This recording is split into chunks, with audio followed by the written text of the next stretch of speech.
ಪಾಕಿ ಹುಟ್ಟಡಗಿಸೋದಕ್ಕೆ ಒಂದಷ್ಟು ತಯಾರಿಯನ್ನ ಕೂಡ ಈಗಾಗಲೇ ಮಾಡಿಕೊಳ್ಳಲಾಗಿರುವಂಥದ್ದು. ಉಗ್ರವಾದಕ್ಕೆ ಅಂತ್ಯ ಹಾಡಲೇಬೇಕು ಅಂತ ಹೇಳಿ ಈ ಬಾರಿ ಪ್ರಧಾನಿ ನರೇಂದ್ರ ಮೋದಿ ಅವರು ಪಣವನ್ನ ತೊಟ್ಟಿದ್ದಾರೆ. ಸೊ ಹಾಗಾಗಿ ಮಹಾಯುದ್ಧ, ಭಯೋತ್ಪಾದಕ ಪ್ರೇಮಿ ಸದೆಬಡಿಯುವಂತಹ ಮಹಾಯುದ್ಧವನ್ನ ಸಾರಬೇಕು.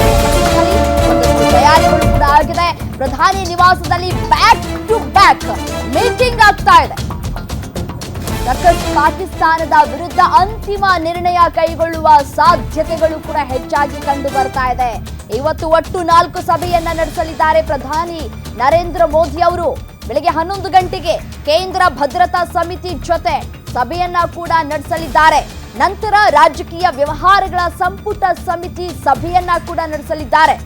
ಬಳಿಕ ಆರ್ಥಿಕ ಸಂಪುಟ ಸಮಿತಿ ಜೊತೆ ಮೋದಿ ಸಭೆಯನ್ನ ಕೂಡ ಮಾಡಲಿದ್ದಾರೆ. ಅಂತಿಮವಾಗಿ ಕೇಂದ್ರ ಸಚಿವ ಸಂಪುಟ ಸಭೆ ಇದೆ. ಪ್ರತಿಕಾರದ ಪ್ರತಿಜ್ಞೆ ಮಾಡಿದೆ. ಸಭೆಯಲ್ಲಿ ಕೇಂದ್ರದ 10ಕ್ಕೂ ಪ್ರಮುಖ ಸಚಿವರು ಕೂಡ ಭಾಗಿಯಾಗಲಿದ್ದಾರೆ. ಇಂದಿನ ಸಭೆಗಳ ನಂತರ ಉಗ್ರರ ದಾಳಿಗೆ ಪ್ರತ್ಯುತ್ತರ ಕೊಡುವ ಸಾಧ್ಯತೆಗಳು ಕೂಡ ಇದೆ.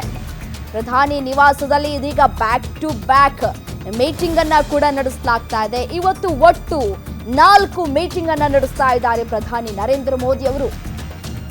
ಒಟ್ಟು 4 ಸಭೆಯನ್ನ ಪ್ರಧಾನಿ ನರೇಂದ್ರ ಮೋದಿ ಅವರು ಇವತ್ತು ನಡೆಸ್ತಾ ಇರೋದು. ಬಹಳ ಇಂಪಾರ್ಟೆಂಟ್ ಡೇ. ಬೆಳಗ್ಗೆ 11 ಗಂಟೆಗೆ ಕೇಂದ್ರ ಭದ್ರತಾ ಸಮಿತಿ ಜೊತೆ ಸಭೆಯನ್ನ ಕೂಡ ನಡೆಸಲಿದ್ದಾರೆ. ಸಚಿವ ಸಂಪುಟ ಸಭೆ ಕೂಡ ಇದೆ. ಈ ಸಂದರ್ಭದಲ್ಲಿ 10ಕ್ಕೂ ಹೆಚ್ಚು ಸಚಿವರು ಭಾಗಿಯಾಗುವಂತಹ ಸಾಧ್ಯತೆಗಳು ಕೂಡ ಇದೆ.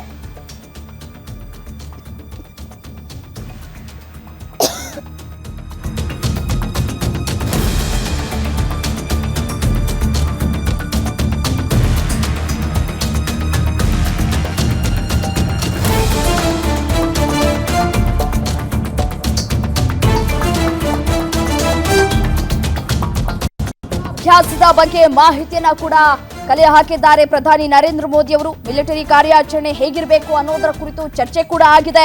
ಮಿಲಿಟರಿ ಕಾರ್ಯಾಚರಣೆಯ ಹಲವು ಆಯ್ಕೆಯನ್ನ ಸೇನೆ ಕೂಡ ಮುಂದೆ ಇಟ್ಟಿದೆ. ಪ್ರಧಾನಿ ಮೋದಿ ಅವರ ಮುಂದೆ ಇಟ್ಟಿರುವಂತದ್ದು. ಸೊ ಹಾಗಾಗಿ ಒಂದು ನಿರ್ಣಯಕ್ಕೆ ಬಂದಂತೆ ಕಾಣಿಸ್ತಾ ಇದೆ ಪ್ರಧಾನಿ ನರೇಂದ್ರ ಮೋದಿ ಅವರು.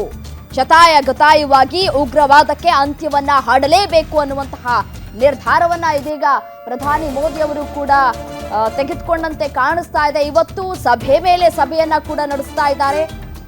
ಕೇಂದ್ರ ಸಚಿವ ಸಂಪುಟ ಸಭೆ ಕೂಡ ಇದೆ. ಇವತ್ತು ಬೆಳಗ್ಗೆ 11 ಗಂಟೆಗೆ ಸಭೆ ಕೂಡ ನಡೆಸಲಿಕ್ಕಿದ್ದಾರೆ.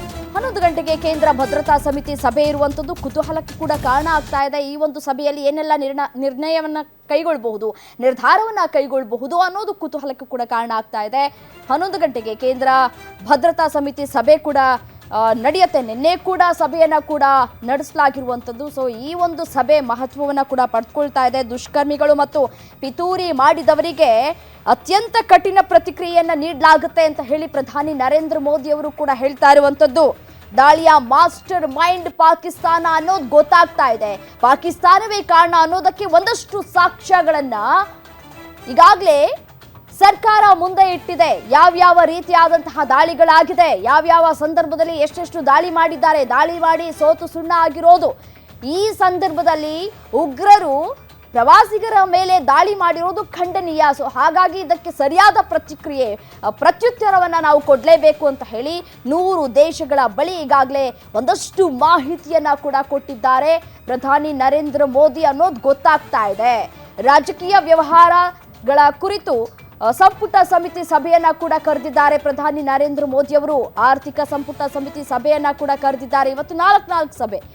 ಸೊ ಈ 4 ಸಭೆಗಳಲ್ಲೂ ಕೂಡ ಶತಾಯಗತಾಯವಾಗಿ ಪಾಕಿಸ್ತಾನವನ್ನ ಹೇಗೆ ಹೆಡೆಮುರಿ ಕಟ್ಟಬೇಕು ಅನ್ನೋದರ ಕುರಿತು ಚರ್ಚೆಗಳು ಕೂಡ ಆಗುತ್ತೆ. ಸಚಿವರುಗಳು ಕೂಡ ಭಾಗಿಯಾಗ್ತಾ ಇದ್ದಾರೆ. ಕುತೂಹಲಕ್ಕೂ ಕೂಡ ಕಾರಣ ಆಗ್ತಾ ಇದೆ. ಉಗ್ರರ ದಾಳಿಯಾದ ನಂತರ ಮೊದಲ ಸಂಪುಟ ಸಭೆಯಾಗಿದೆ. ಸೊ ಹಾಗಾಗಿ ಇದು ಒಂದಷ್ಟು ಪ್ರಾಮುಖ್ಯತೆಯನ್ನ ಕೂಡ ಪಡ್ಕೊಳ್ತಾ ಇದೆ. ಈ ಒಂದು ಸಭೆಯಲ್ಲಿ ಯಾವೆಲ್ಲ ಸಚಿವರು ಭಾಗಿಯಾಗ್ತಾರೆ ಅನ್ನೋದನ್ನ ಕಾದು ನೋಡ್ಬೇಕಾಗಿದೆ.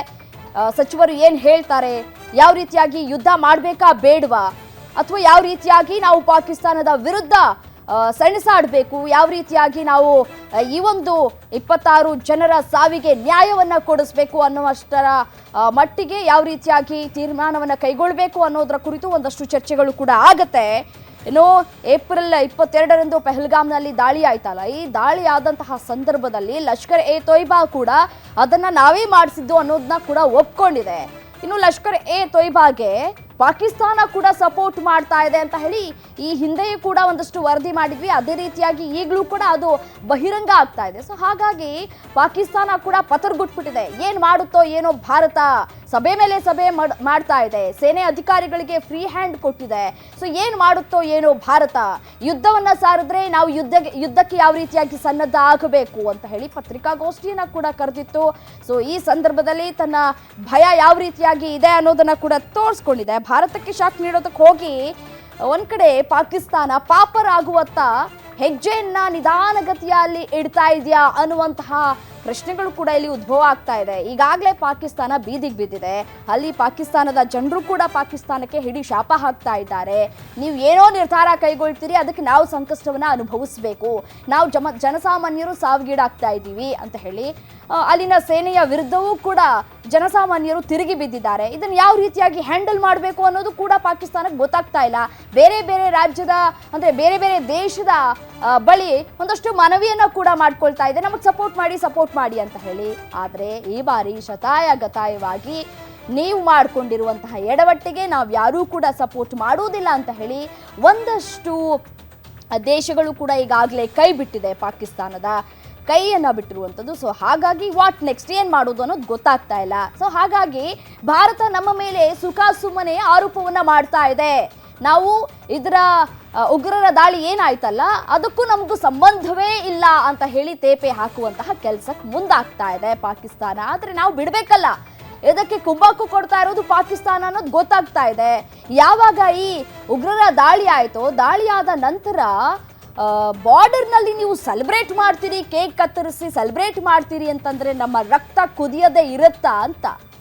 ಸೊ ಇನ್ನಷ್ಟು ನೀವು ನಮ್ಮ ರಕ್ತ ಕುದಿಯೋದಕ್ಕೆ ನೀವೇ ಉರಿಯೋ ಬೆಂಕಿಗೆ ತುಪ್ಪ ಸುರಿತಾ ಇದ್ದೀರಿ, ನಿಮ್ಮ ಕಾಲ ಮೇಲೆ ನೀವೇ ಕಲ್ಲು ಎತ್ತಾಕೊಳ್ತಾ ಇದ್ದೀರಿ. ನಾವು ಸುಮ್ಮನೆ ನಿಲ್ಲುವಂತಹ ಮಾತೇ ಇಲ್ಲ, ಸುಮ್ಮನೆ ಕೂರುವಂತಹ ಮಾತೇ ಇಲ್ಲ. ಕೈ ಕಟ್ಟಿ ಕೂರ್ತೆ ಭಾರತ ಅನ್ನುವಂತಹ ಮೂರ್ಖತನದ ಪರಮಾವಧಿ, ಅದಕ್ಕೆ ನಾವು ತೆರೆ ಎಳೆಯುವಂತಹ ಕೆಲಸವನ್ನ ಮಾಡ್ತಾ ಇದ್ದೀವಿ ಅನ್ನುವಂತಹ ಸಂದೇಶವನ್ನ ಈಗಾಗಲೇ ಪ್ರಧಾನಿ ನರೇಂದ್ರ ಮೋದಿ ಅವರು ಕೊಟ್ಟಿರುವಂಥದ್ದು. ಶತಾಯಗತಾಯವಾಗಿ ನಾವು ಇದಕ್ಕೆ ಪ್ರತಿಕಾರವನ್ನ ತೀರಿಸ್ಕೊಳ್ತೀವಿ ಅಂತ ಹೇಳಿ ಯುದ್ಧವನ್ನ ಕೂಡ ಸಾರುವಂತಹ ಸಾಧ್ಯತೆಗಳು ಕೂಡ ಇದೆ. ಇವತ್ತೇ ಯುದ್ಧ ಆಗ್ಬಿಡುತ್ತೆ ಅಂತಲ್ಲ, ಅಥವಾ ನಾಳೆ ಆಗುತ್ತೆ ಅಂತಲ್ಲ.